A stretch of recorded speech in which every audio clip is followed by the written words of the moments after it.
I just want to be here to really coach you through this funny, counterintuitive thing, which is that estimated quarterly taxes are just that. They are estimates. You are not going to be able to calculate the exactly correct number. You couldn't do it if you tried.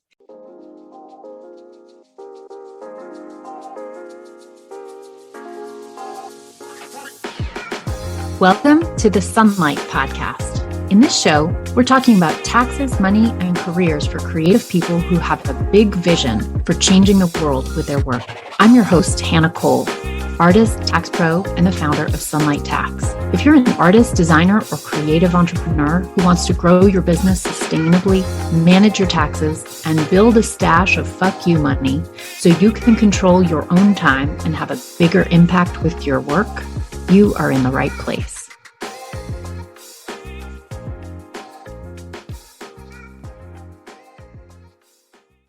Hello, welcome to the Sunlight Podcast.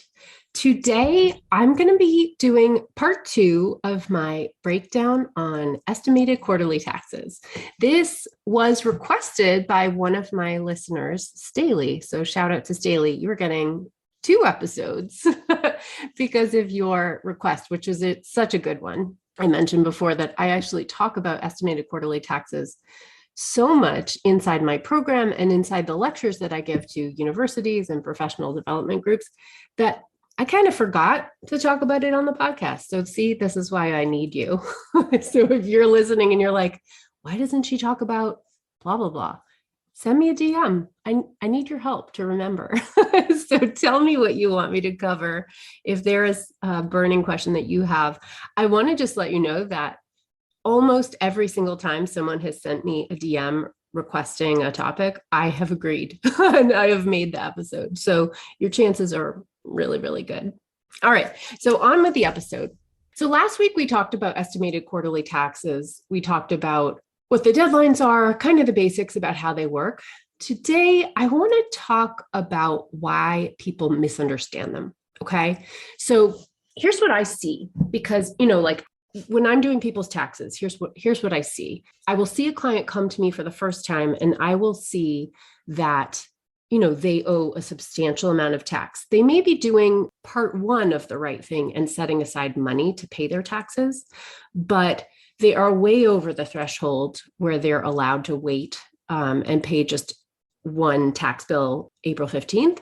They're actually completely required to be paying quarterly, but they don't realize it or they don't think that this applies to them. And so it is my unfortunate job in that scenario to let them know that they do, in fact, need to be paying quarterly and not annually. And so a lot of times how this conversation goes is I say to them, hey, your tax bill is like, $15,000. This is much bigger than the IRS allows you to be paying once per year. You need to be paying quarterly taxes. So let's talk about how to do that. And they say, no, yeah, but I just pay annually. And I say, yes, I can see that you have been paying annually and you have this penalties and interest line calculating on all the prior year tax returns that you have brought to me from some other place. But the reason that you're paying this, $500 to $1,000 penalties and interest every year is because you're not doing the quarterly payments that you are required to be doing. So let's talk about how we move you from this habit of only paying at the end of the year, building up penalties and interest, and moving on to paying quarterly, which is what you need to be doing. That's what I see happening. Now, if this is you, I don't want you to feel bad. The fact is, most accountants during tax season are so busy. They do not have the time to slow down. I think they should. I think it is actually really important that accountants explain to their clients what is going on. And I would say it is a bit of a red flag if your accountant is not willing to explain things to you that you don't understand. Certainly if you are in the system, if you are mandated to be paying quarterly and you haven't been, and your accountant is not having a real conversation with you about that, that's a really big deal. That's a red flag to me. You may need to be paying quarterly. And so let's get you feeling a little more comfortable with that system. I know a lot of us feel like, well, how do I get started? I need someone to tell me what to do because it feels scary. It feels intimidating. It's the IRS and you don't want to do it wrong, right? And it's frankly not at all intuitive how you make your payments. Okay, so I'm going to break that down for you today so that hopefully by the end of this episode, you feel a lot more comfortable knowing what you need to do and how to do it. Okay, all right. The other mindset issue that I see get in the way when it comes to people getting started, making their estimated quarterly tax payments, is actually the issue of perfectionism. I did a whole episode on perfectionism earlier, and we'll link to that in the show notes. It's a good one. But here's where I see perfectionism actually stepping in and stopping people from paying their quarterly taxes. I think what happens is a lot of us, we really care about doing the right thing, actually.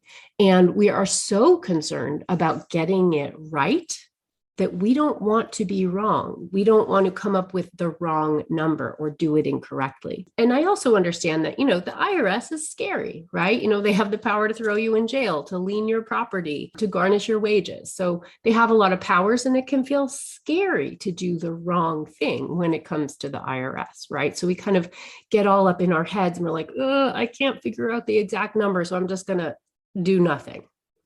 So that's the problem. It's the doing nothing. I just want to be here to really coach you through this funny, counterintuitive thing, which is that estimated quarterly taxes are just that.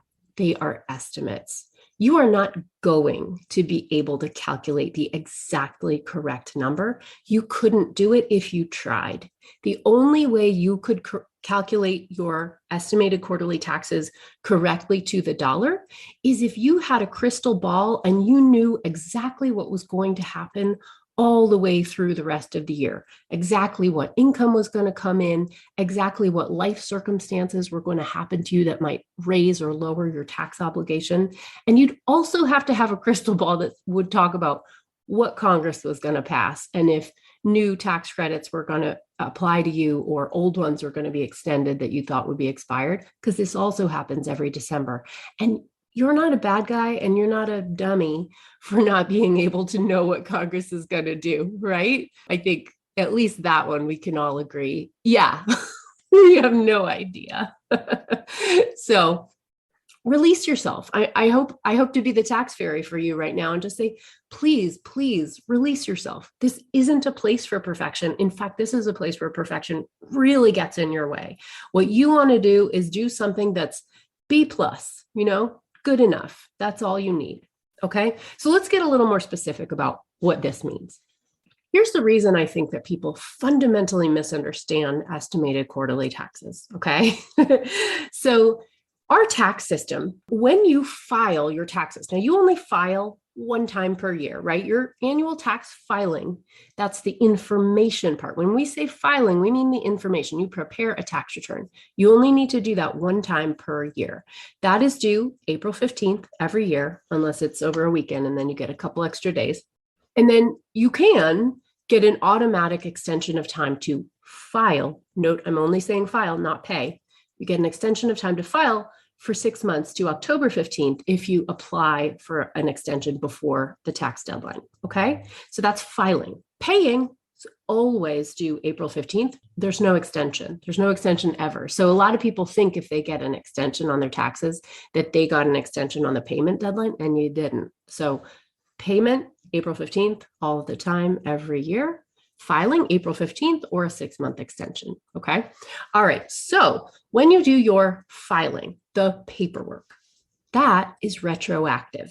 Okay. The thing about doing things retroactively is we have all the facts. We know what happened, right? So right now, as I'm recording this podcast, it is the year 2023, and the taxes that you are working on right now, they're the taxes for 2022. In other words, for the year that just ended, right? So we don't even start preparing our taxes for 2022, our tax filing, until 2023.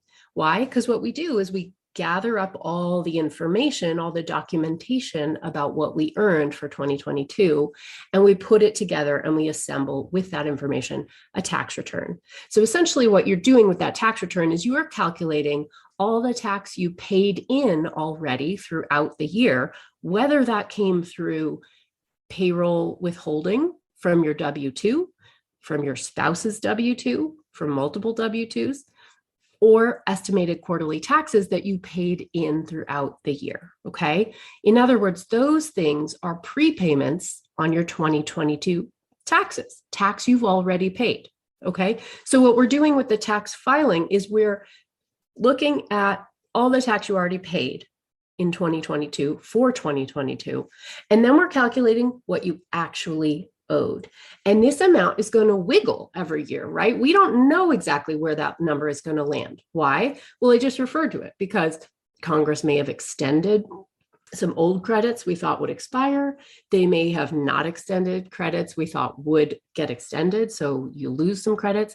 Maybe other things happened in your life that might raise or lower your taxes. Maybe you had a baby, so now you have an extra child tax credit on your tax return for the year. Maybe you bought a house. Maybe you got married. Maybe you got divorced. So lots of things could happen in the year that would also change the tax you actually owe during the year, right? Maybe you sold a whole bunch of capital gains securities. Maybe you bought a house, right? So what we do with a tax return, with a tax filing, is we reconcile the tax you've already paid versus the tax you actually owe. And the ideal for every taxpayer is you want those numbers to be pretty close together. You're hoping your prepayments equal roughly what you owe for the year. Now, usually they don't equal it exactly, and that's okay. That's where you get either a refund if you overpaid for the year, or you owe a little money and you get a tax bill, right? A tax bill is your unpaid balance, which you settle up by April 15th. Okay. So that's how taxes work, your tax filing, and that is retroactive. In other words, you have 100% of the facts and you have total clarity and visibility, and you can get the number exactly right. In fact, that's the role of the tax filing. It is the time that you settle up and figure out what the exact right number is. Okay. So what I think happens, this is my theory here. What I think happens to people is I think that you think of taxes that way. You think of all taxes as working that way, of giving you an exact number, a number you know is accurate. And here's the thing, estimated quarterly taxes do not work that way. They're fundamentally different in nature. So what are estimated quarterly taxes? They are not a retroactive settling up of the exact amounts.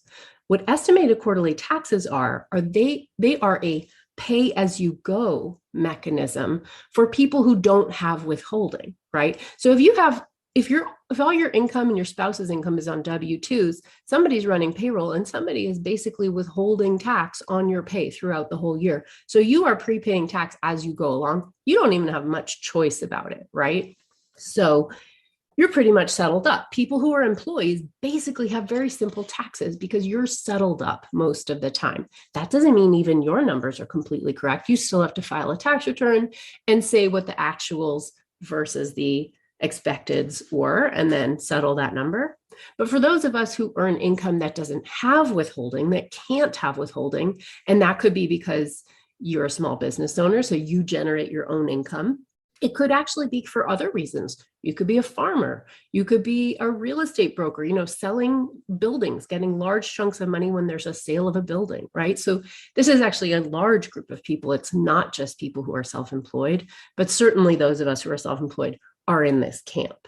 So estimated quarterly taxes are our way of being able to prepay our tax during the year as the year is happening, not after it's over, so that we have settled up our tax bill before the date comes, before April 15th comes and the whole thing is due, right? The point really is to keep you out of hot water, right?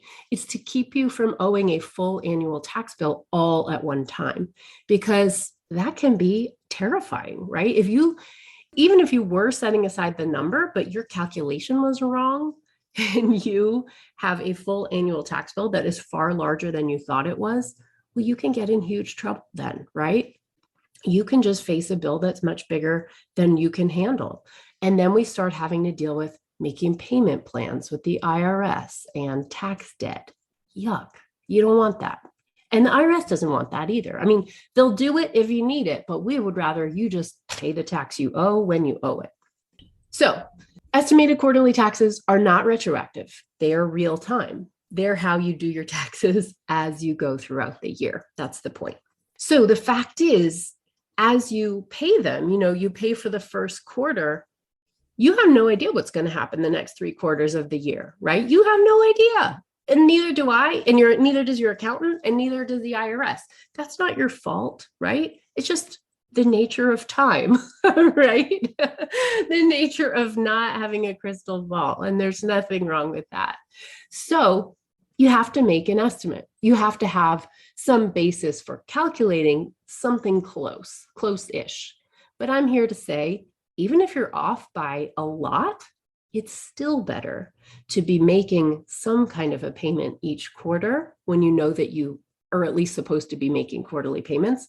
It's better to pay something and be kind of wrong, kind of off, and to adjust it than it is to just get so scared and all up in your head that you don't do anything at all, because that's the one where you are guaranteed to get 4 penalties on each of the quarters that goes by where you didn't make a payment, plus daily interest on your unpaid balance. Okay. This is the scenario I was painting where I see a new client come into my practice. I look at their tax return. I see that they're paying a large tax bill every year and that they've been paying penalties and interest every single year without really understanding why they're paying penalties and interest, right? Possibly they might not even be looking at their tax return and they might not even notice it's there. So to me, it's my job as an accountant to point out when there are penalties and interest and say, this is what is causing that, and this is how you can stop that from happening in the future, right? The fact is, our tax code is built around incentives. Some of the incentives are positive and some are negative. So when you have penalties and interest, it's actually trying to tell you something. Like, you're doing something we don't want you to be doing. Here's how you can not have these penalties and interest when you stop doing that thing. So how do we make our estimated quarterly taxes as accurate as they can be, right? So we know you can't get the number perfect. That's never going to happen. But what can we do to get them in the ballpark, which is the goal? Well, there are actually some guidelines by the IRS, which is really reassuring. So we call these safe harbor rules. There are not 1, but 2 different safe harbor rules when it comes to paying your estimated quarterly taxes. So I'm going to explain those to you now.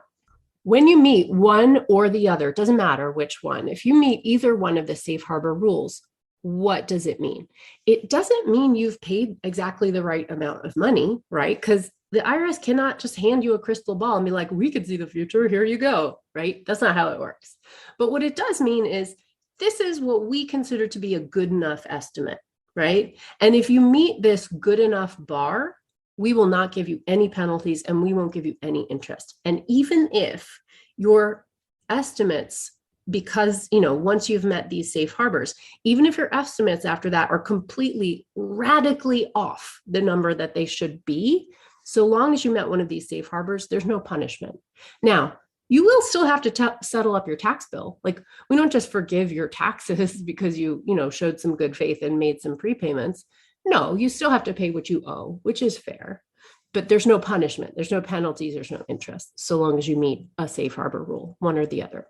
So what are the safe harbor rules? Number 1, now this one is the one that is the easiest. So if you can use this one, this is where I recommend you start.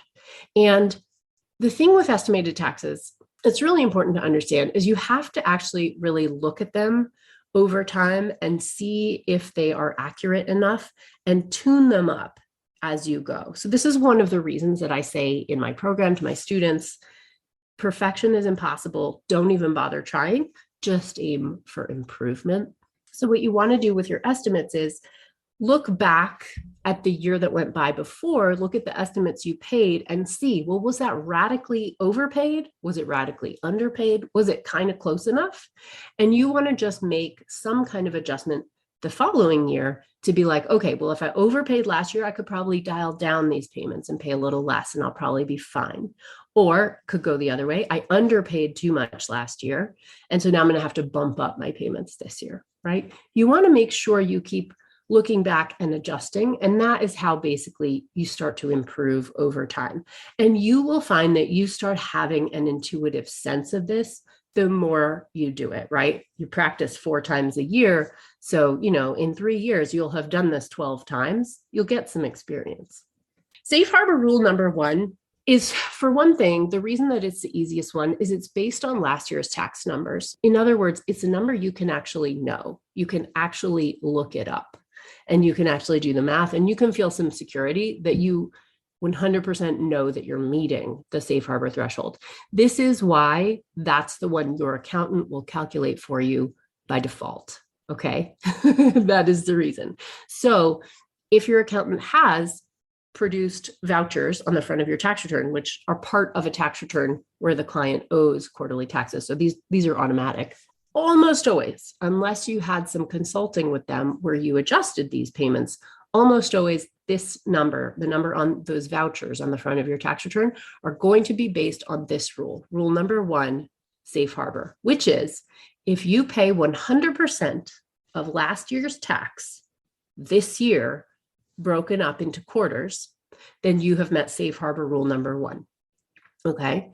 Now this rule works pretty well if your income remains relatively stable 1 year to the next. Okay. So if you make roughly the same income this year that you made last year, then basing this year's taxes on last year's taxes is going to be fairly accurate. And that's why this one works. And this is why it's the one your accountant will do for you.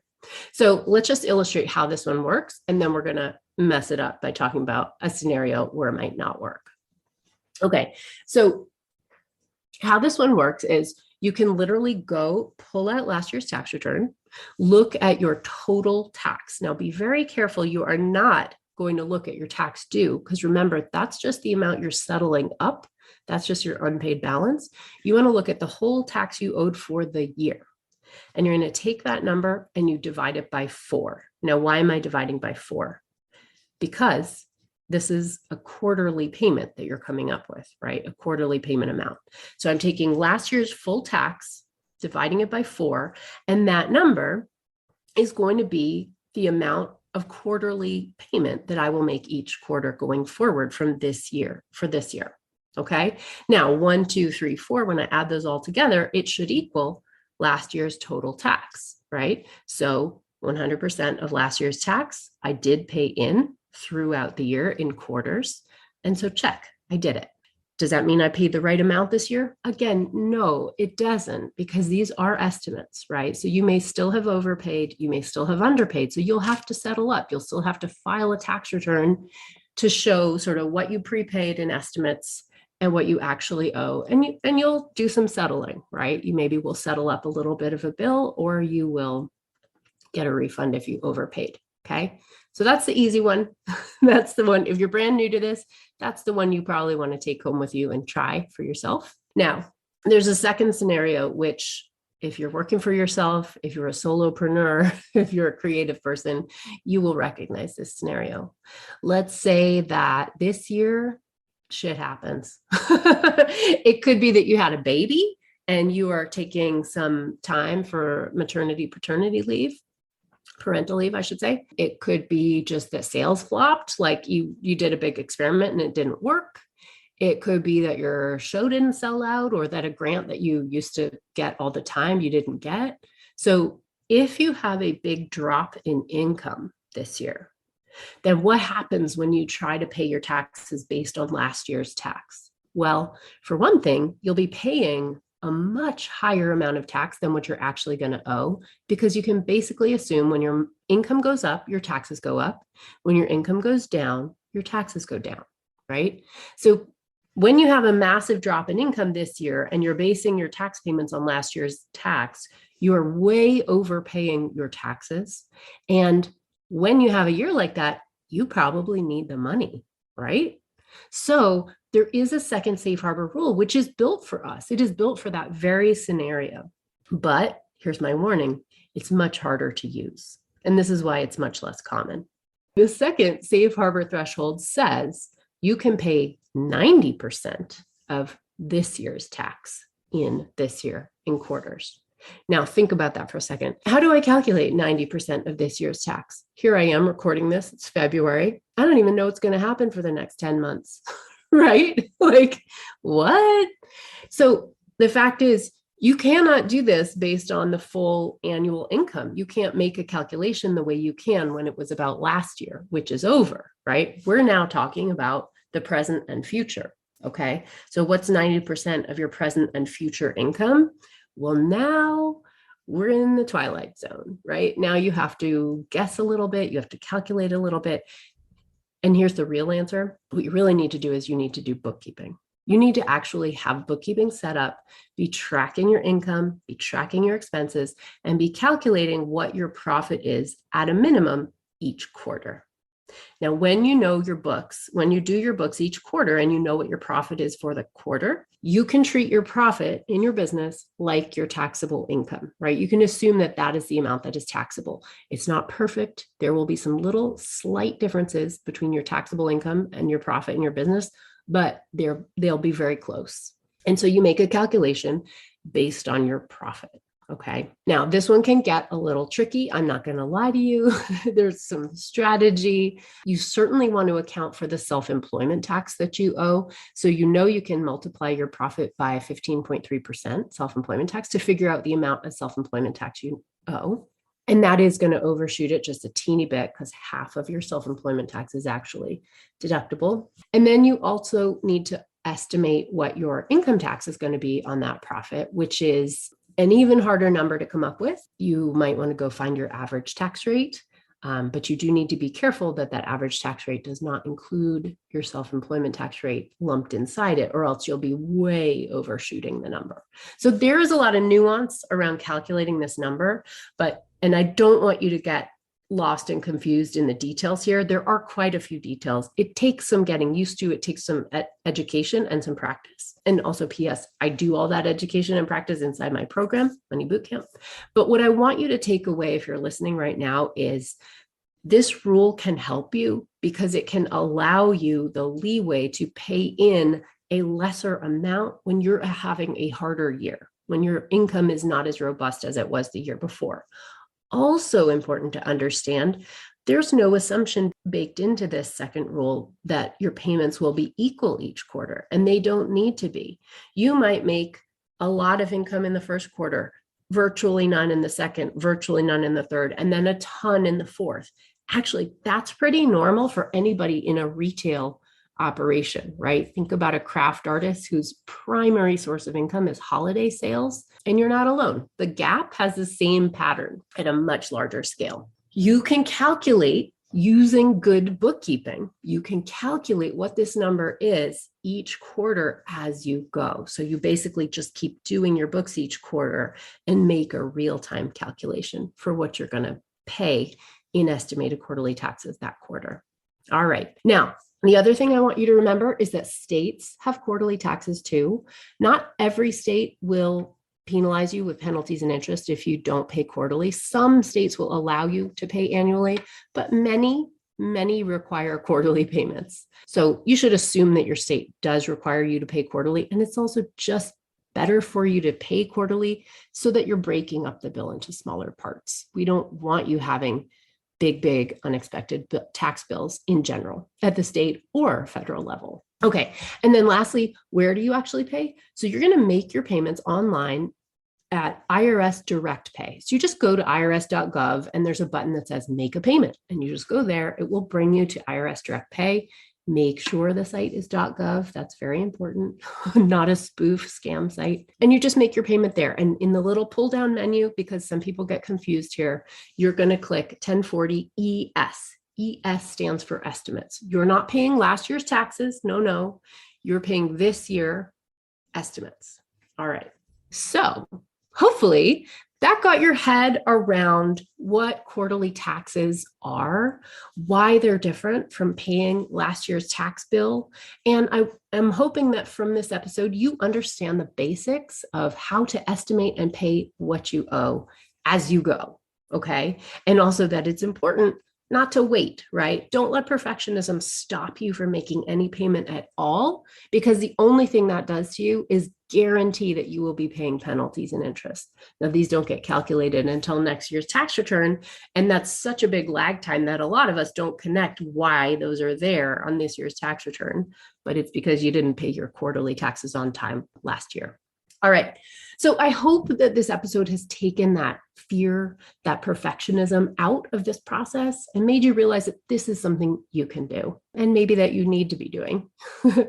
So if you want to do that safe harbor rule number 1, you have everything you need right now to just go right ahead, pull out last year's tax return, look at last year's total tax, make that quarterly tax payment calculation. You can do that right now. You can get started right now. And if your income is less even, if you get income the way that many small businesses and creative people do, which is lumpy and irregular and not the same every month, and you need more accurate payments to stay on track, this is something that I do teach inside my program. So if you want to learn more about the program, I will be talking more about it in a live class that's actually coming out this week. So I'll be hosting a live masterclass on the 15th of February. I'm going to be showing you the exact framework. So this will tell you what the things are you need to organize your money and organize your systems for taxes. I will be showing you what the framework is that I use inside my program.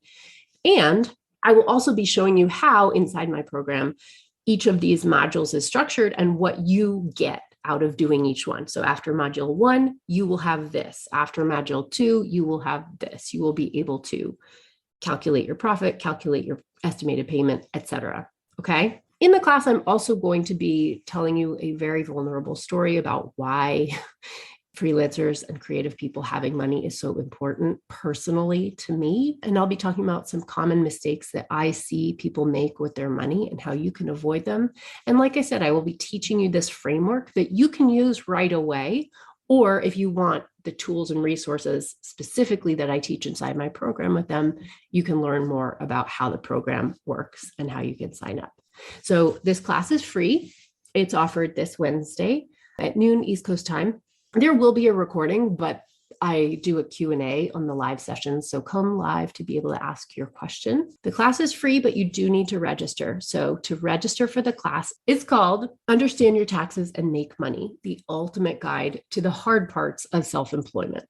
Obviously, one of those hard parts is your estimated quarterly taxes. All right, so you can sign up at go.sunlighttax.com/free. So sign up for this class at go.sunlighttax.com/free. I hope to see you in this live class. I hope you got a lot out of today's episode. Please like and share it if you did. And I hope to see you live in class this week. Thanks so much, everybody. Bye. Thank you for listening. If you like the show, be sure to subscribe, leave a review. It really helps, and share it with a friend. I'm so grateful. This podcast is for education and entertainment only. Nothing in this episode should be taken as individual tax or financial advice. You can find all the tools, books, and links we reference at sunlighttax.com/podcast.